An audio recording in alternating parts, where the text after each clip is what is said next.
did the business here against Ballisodare United, but when you look back over the game, particularly with the first half, you'd actually look back and say, we were pretty fortunate, but eventually got there. Is that how you sum the game up? Yeah, it was a scrappy, cagey first half. I don't know how many, 6, 7 of the players starting today were playing yesterday. Like you can tell, there was a few tired legs, but no, we dug in. It was a better second half, and yeah, we came through in the end, happy out.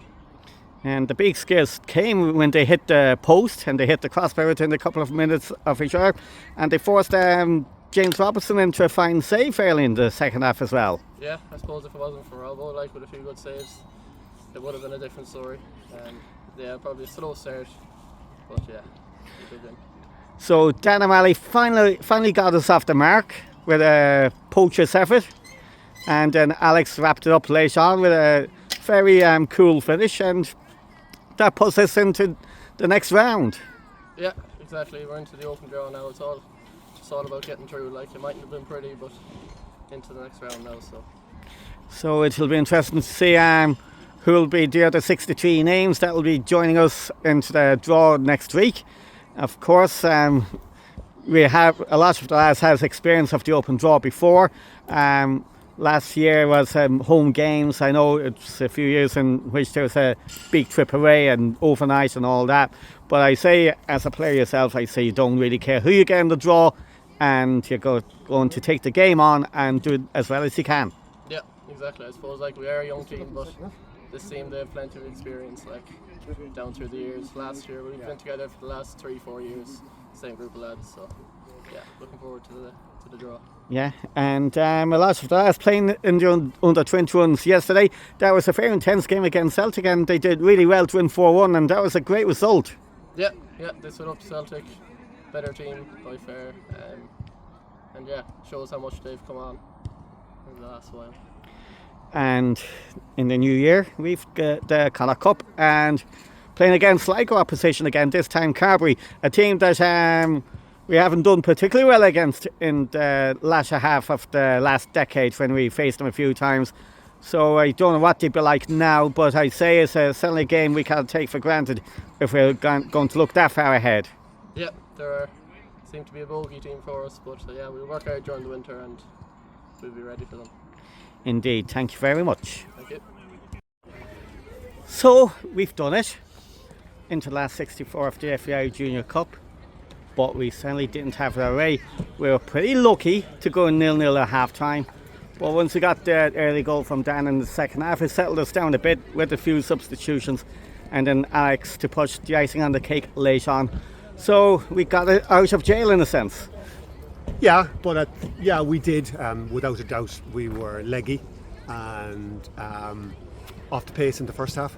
And the game yesterday was a really intense game against Castlebar Celtic, and having to rely on a good few of the players again to arrive up today and to put in a performance was a big ask. But we were a little bit leggy in the first half, and we could have gone a goal down. And we spoke about half time. We had a word at half time, and we mentioned a little bit similar to the under 21s that every team has an important game that defines where they want to go in the future. And yesterday for the under 21s, we wanted to break that dominance of Castlebar Celtic, and we wanted to win an under 21 title. For this team here today, this adult team here today, we said to them at half time, this is your game now to prove that you can go away from home when the chips are down, when it's against you, when you're not at your best. Can ye grind out a win? Have you got the gumption? Have you got the determination? Have you got what it takes that when it's not going your way to see a game out? And I thought they were absolutely brilliant in the second half. They upped the ante straight away, and you could see an improvement straight away after half time. We made a change. Instead of positionally holding our 3 in the middle, a 6 playing in the 6th position and 8 playing in the 8th position, we decided their 3 players were rotating all the time. We decided to follow the rotations, just follow the man, and it made a big difference. And we created a lot of chances ourselves in the second half. We could have scored 4 or 5. But the game was in the balance right up until Alex got that second goal. And I thought all the substitutions worked really well today and everybody contributed. So happy out, because it was always about managing this weekend, Kenneth. 2 big games, 2 intense games within the space of 24 hours. A lot of common players across the 2 panels. So to get out of here without conceding, 2-0 win, into the open draw and to win an under-21 title less than 24 hours ago. I'll take that for a weekend. Before the game, you spoke about the threat they offered on the flanks, and they showed it today with pace and trickery, and it caused us a few problems, particularly in the first half. Yeah, they were a good side and they played good football and they rotated really well and they caused us lots of problems. So, but when you're playing against a good side, what you want to do is you want the players and you want the management team to figure out changes or what you need to do to fix your team and to nullify the other team, and I think the players did brilliantly in the second half to do that.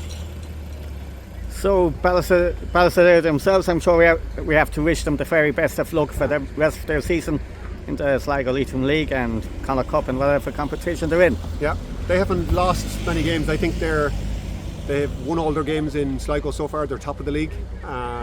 They beat two Mayo teams, KK United and Con Rangers. So we knew coming into this game that they had pedigree. We said before the game, listen, if we went up to Con Rangers and won, and if we beat KK, we'd be quite happy. We think they were two good results. So we knew coming in that they had some decent results behind them and that there would be a serious proposition. So all eyes is now on the draw, and I say from a footballer's perspective, I don't think they care who they get, home or away, or what the team is. We'd love a nice juicy tie. I think the open draw in the FAI Junior Cup can solidify a team and they can bring a lot of supporters and it can bring the club together. So we're hoping for a really juicy tie that we can go away and enjoy that. I know when John Jogarji was alive, when it came to this end of the competition, the only one draw he always wanted was a away trip to a team in Kerry. Unfortunately, he never got that, but you never know what might happen come the draw. Yeah, Dingle, I think the lads are hoping for. Spent a couple of nights down there. Can I just finish up by saying that I was asked by the club to take on the role in a temporary fashion for 2 months ago. So I've my 2 months now. I think this is my last game. So my 2 months is over, and it's so I'd love to thank Kevin Cusick and David Cameron and Mickey Joyce and Conor O'Malley, goalkeeping coach. The five of us have taken this over the last 2 months, and we've really enjoyed the sessions. And I have to say I wasn't expecting that I would enjoy it so much, but I've really enjoyed being part of this group and trying to sort of help bring a positive vibe into the group and try and do the best coaching that I can and try and get results on the pitch, and so that all the players could enjoy it. I really enjoyed it, and I'd love to thank the players in particular. I think they're an absolutely outstanding bunch of players, and I wish them all the best for the future, and I'll be there now as a supporter plugging for them on the sideline. So you'll be enjoying a little bit less pressure from the dugout going forward, but of course your input will still be pretty fallible on the lines. I just really enjoyed it, and I love this group of players, and I wish them all the best. Indeed, thank you very much. Thanks, Kenny.